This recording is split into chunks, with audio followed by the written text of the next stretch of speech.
नवरात्रि के 8वें दिन दुर्गा अष्टमी मनाई जाती है।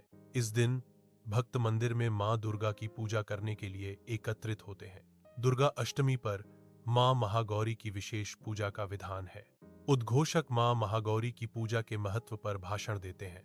यह दिन मां दुर्गा के भक्तों के लिए बहुत महत्वपूर्ण होता है।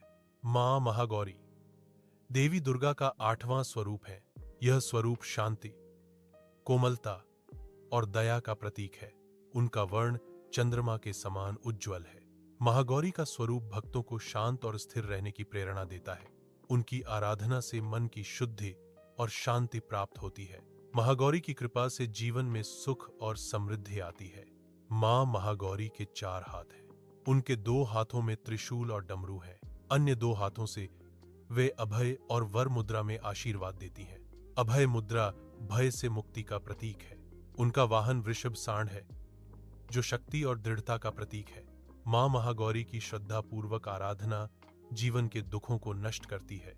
यह कष्टों और पापों का नाश करने में सहायक है। मां महागौरी की आराधना से मनोकामनाएं पूर्ण होती हैं। यह धैर्य, सौभाग्य और समृद्धि प्रदान करती है। इसलिए मां महागौरी की आराधना का जीवन में विशेष महत्व है।